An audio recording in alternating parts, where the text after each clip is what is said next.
Welcome to the Rugby Obsession Deep Dive. Okay, let's get stuck straight into it today.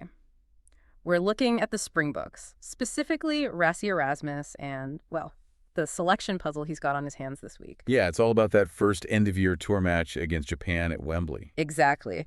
And our mission really is to unpack how things like World Rugby rules, injuries, how they're really shaping the choices he has to make before that team announcement on Tuesday. It's a proper strategic challenge, isn't it? Right. Balancing who's actually available with who you want to pick tactically. Absolutely. And, that Tuesday deadline feels huge. It's not just about Japan. It's the first real sign of who's in the frame, who's fit, and who's just unavailable because of the regulations.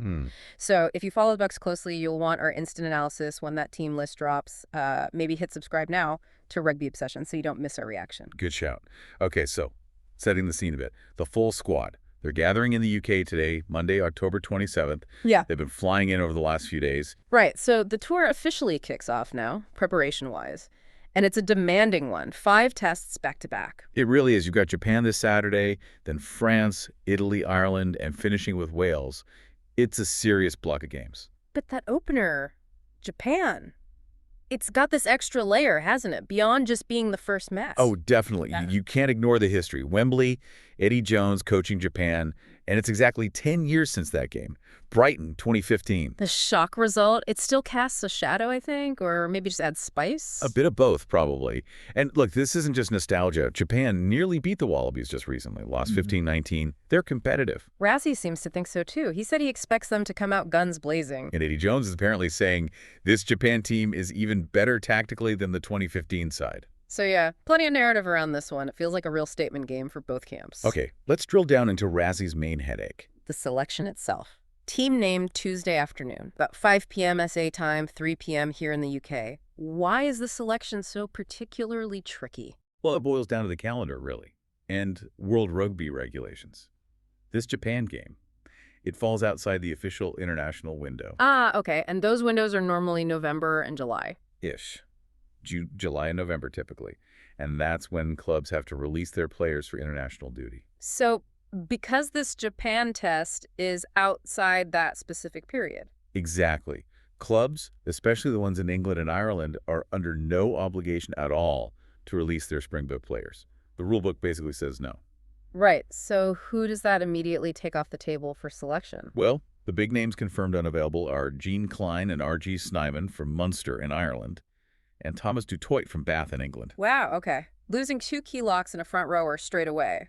That's a significant chunk of the tight 5 depth gone before they've even kicked a ball. This is a massive disruption, yeah. But hang on, aren't quite a few Bucks playing in Europe?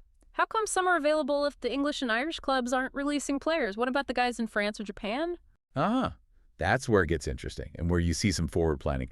Rassie basically confirmed this game was sort of, well, designed with 2 groups in mind. Okay. The Japan-based players and those coming back from injury needing game time. See, the Japanese league structure and their relationship with the national setup is different. They could make specific agreements for guys like Malcolm Marx, Kwarga Smith, players based there. Right, so it's a different agreement structure with the Japanese clubs. Pretty much. It seems like a trade-off was made. Yeah. Plan the game outside the window, knowing you'd likely lose the England-Ireland-based guys, but ensuring you could get the Japan-based contingent and maybe give returning players a run. Gotcha. That makes sense of the situation. Now, speaking of unavailability, we should probably touch on the Jan-Hendrik Wessels situation, just focusing purely on the selection angle, obviously. Yeah, absolutely. So he received that 9-week ban after the incident involving Josh Murphy at Connacht. He's appealing it. Right. But the problem for Rassie is the timing. It's just not clear if that appeal decision will land before Tuesday's team announcement. So, another layer of uncertainty. If the appeal isn't resolved quickly, Rassie has to plan without him, at least for this first squad. Especially thinking about the bench forward. Exactly.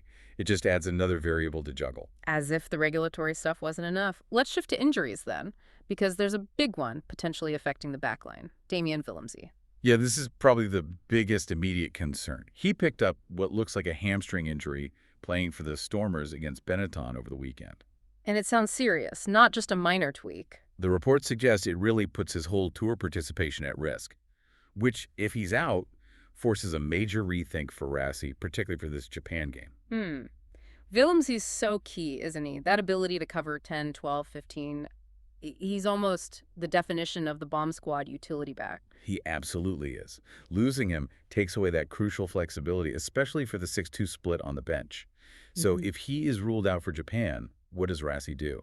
What are the options, realistically? Well, the obvious one is maybe shifting Cheslin Kolbe. He can play fullback or even center. But you move him from the wing, where he's arguably the most dangerous broken field runner in the world. That's the trade-off, isn't it? Do you sacrifice your primary attacking weapon's best position just to cover another spot? It feels like robbing Peter to pay Paul, potentially. So what's the alternative to shifting Kolbe? The alternative is you trust a specialist. You pick a rookie maybe, someone who plays 10 or 15 regularly, and you throw them in for a debut. Against Japan, at Wembley, with all that history, that's a big ask for a debutant. It is, and it might change the whole bench structure too. Maybe you go back to a 5-3 split if you don't have that versatile backline cover you trust. Wow. That's a fundamental decision. Experience out of position or a gamble on youth in a high-pressure situation. So what do you think? What should Erasmus do if Willemse's out? Move Kolbe, give a new face a chance. It's a tough one. We'd love to hear your thoughts on this too. What's the best switch for Rassie to make? Let us know. And while you're thinking about it, make sure you've hit subscribe on Rugby Obsession. That way you can share your opinions with us and you won't miss our ongoing analysis as this all plays out. Definitely. Okay, so stepping back from the immediate Japan selection drama, let's look at the tour as a whole. Rassie said he's excited to measure ourselves against some of the best teams in the world. Yeah, and he's not wrong about the quality they're facing after Japan. Not at all. It ramps up significantly. Each game has its own narrative, its own challenges. Like France, ranked 4th. That's in Paris. That's got RWC quarterfinal rematch written all over it.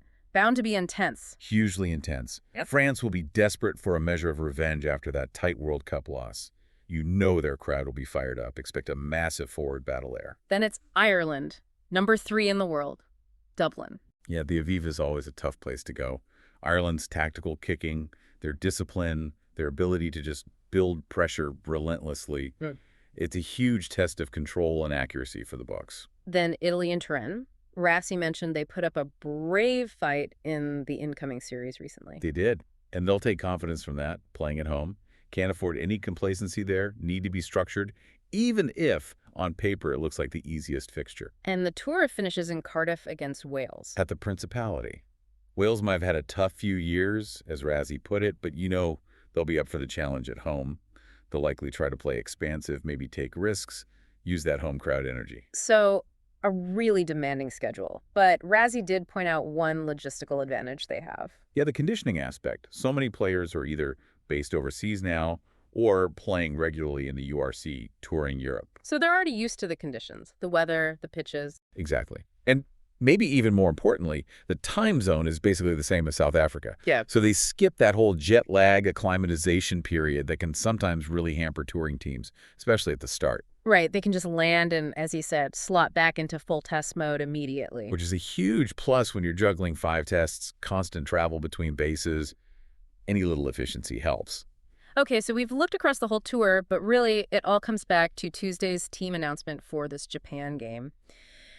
Rassie's balancing act is it's intense. Yeah. You've got the players he can't pick because of the regulations, Klein, Snyman, Dutoit, then the injury cloud over a key player like Willemse, plus the Wessels uncertainty hanging there. It really forces his hand, doesn't it? And, you know, given that Rassie sometimes uses opening tour games to try things, maybe this Japan match, with all its constraints, is actually the perfect storm. How do you mean? Well, is it maybe a sort of low-pressure, high-pressure situation? The result maybe matters less than blooding someone new or testing a radical switch like Kolbe at 15 because the circumstances are already so unusual. A chance to experiment when you're forced to anyway. That's a fascinating thought.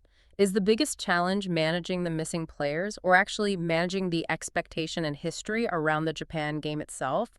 What dictates the selection more, necessity or narrative? Good question for the listeners to ponder. Let us know what you think. And one last reminder, if you haven't already, please do hit that subscribe button for Rugby Obsession. We'll be back right after the team announcement with our full breakdown.